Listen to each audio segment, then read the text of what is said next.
അരുൺ തന്റെ ഓഫീസ് വർക്കുകളെല്ലാം തീർത്തതിനു ശേഷം നഗരത്തിൽ നിന്ന് തന്റെ വീട്ടിലേക്ക് മടങ്ങുകയായിരുന്നു. അരുണിന്റെ വീട് നഗരത്തിൽ നിന്ന് കുറച്ച് അകലെയുള്ള ഒരു ഗ്രാമത്തിലായിരുന്നു. അരുൺ കാർ ഓടിച്ചായിരുന്നു സഞ്ചരിച്ചുകൊണ്ടിരുന്നത്. അന്ന് നല്ല മഴയായിരുന്നു. മഴയുടെ കൂടെ നല്ല കാറ്റും കൂടി വന്നപ്പോൾ കാര്യങ്ങളെല്ലാം വഷളായി. ശക്തിയായ കാറ്റ് കാരണം കാർ ഒരടി പോലും മുൻപോട്ട് പോകുന്നുണ്ടായിരുന്നില്ല. അപ്പോൾ അരുൺ അടുത്തായി ഒരു വലിയ വീട് കണ്ടു. ആ വീടിന്റെ ഗേറ്റ് അടഞ്ഞു കിടക്കുകയായിരുന്നു. പക്ഷേ ആ അടഞ്ഞ ഗേറ്റിന് മുന്നിൽ കുറച്ച് സ്ഥലമുണ്ട്. ഇവിടെ അരുൺ തന്റെ കാറ് പാർക്ക് ചെയ്തു.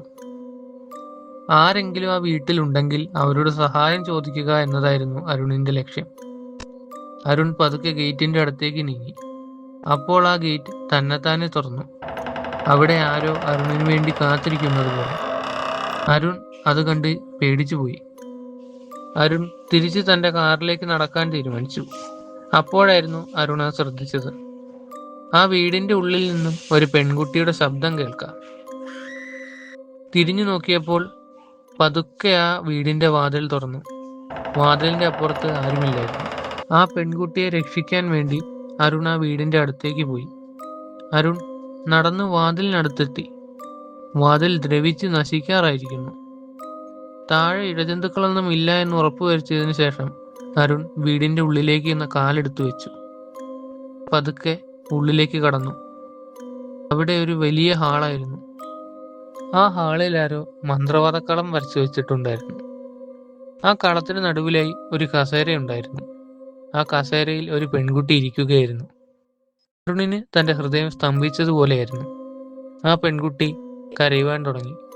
ആ കസേര പതുക്കെ ആടാനും തുടങ്ങി.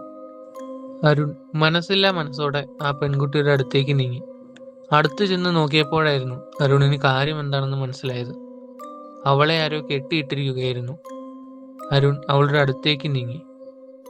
അവളുടെ കെട്ടഴിച്ചു. അവളാകെ പേടിച്ചരണ്ടിരിക്കുകയായിരുന്നു. അവൾ ഒരു പതിഞ്ഞ ശബ്ദത്തിൽ പറഞ്ഞു, അയാൾ നമ്മളെ കണ്ടാൽ വെറുതെ വിടില്ല. എത്രയും പെട്ടെന്ന് ഇവിടുന്ന് രക്ഷപ്പെടണം. അരുണിന്റെ മുന്നിൽ ഒരു കണ്ണാടി ഉണ്ടായിരുന്നു. അതിൽ ഒരാളുടെ പ്രതിബിംബം കണ്ടു. അരുൺ തിരിഞ്ഞു നോക്കി. അത് അയാളായിരുന്നു. അയാൾ നിർവികാരനായി അവരെ രണ്ടുപേരെയും നോക്കി. അരുൺ ആ പെൺകുട്ടിയെയും വിളിച്ച് ഓടാൻ തുടങ്ങി. ഓട്ടത്തിന്റെ ഇടയ്ക്ക് അരുൺ ചുമരിലിരിക്കുന്ന ഒരു പടം കണ്ടു. അത് ആ പെൺകുട്ടിയുടേത് പോലെ തന്നെ ഉണ്ടായിരുന്നു. അരുണിന് തന്റെ ചുറ്റും എന്തൊക്കെയാണ് ഈ നടക്കുന്നതെന്ന് മനസ്സിലാകുന്നുണ്ടായിരുന്നില്ല. അരുൺ ഇതിനെപ്പറ്റി അവളോട് ചോദിച്ചു.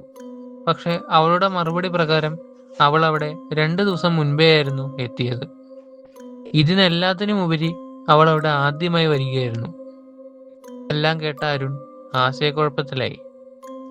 അവർ രണ്ടുപേരും ഒരു മുറിയിൽ കയറി ഉള്ളിൽ നിന്ന് വാതിലടച്ച് കുറ്റിയിട്ടു. എന്നിട്ട് അവിടെയുള്ള കസേരകളും മേശകളും ഒക്കെ അവർ വാതിലിനോട് ചേർത്ത് വെച്ചു. അവർ അവിടെ കിടന്ന ഒരു കമ്പി എടുത്ത് ജനാലയുടെ ചില്ലുകൾ അടിച്ചു പൊട്ടിച്ചു. എന്നിട്ട് അവർ ജനാല വഴി പുറത്തേക്ക് ചാടി വന്നു.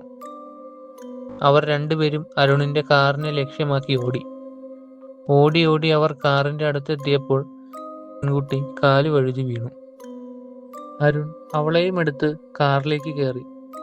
അതിനുശേഷം കാർ സ്റ്റാർട്ട് ചെയ്ത അരുൺ എങ്ങോട്ടെന്നില്ലാതെ ഓടിച്ചു. അങ്ങനെ ഒരുവിധം അവർ ആ വീട്ടിൽ നിന്നും ദൂരേക്കെത്തി. അരുൺ അന്ന് രാത്രി അവളെ തന്റെ വീട്ടിലേക്ക് കൊണ്ടുപോയി. അവിടെ എത്തിയപ്പോൾ തന്നെ അരുൺ ആ പെൺകുട്ടിക്കൊരു ചായ ഉണ്ടാക്കി കൊടുത്തു. അവൾ മഴ കൊണ്ട് നനഞ്ഞ് തണുത്ത് വിറയ്ക്കുകയായിരുന്നു. അതുകൊണ്ട് തന്നെ അരുൺ ഒരു കട്ടിയുള്ള ബ്ലാങ്കറ്റ് എടുത്ത് അവളെ പുതപ്പിച്ചു. എന്നിട്ട് അവൾക്ക് കഴിക്കാൻ ഭക്ഷണം കൊടുത്തു.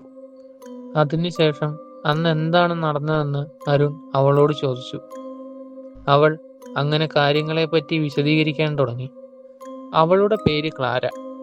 അവൾക്ക് 19 വയസ്സായിരുന്നു. അവൾ ഒരു നീറ്റ് റിപ്പീറ്റിംഗ് സെന്ററിൽ പഠിക്കുകയായിരുന്നു. അവൾ 2 മാസം മുന്നേ ഇൻസ്റ്റാഗ്രാമിലൂടെ ഒരു പയ്യനെ പരിചയപ്പെട്ടു.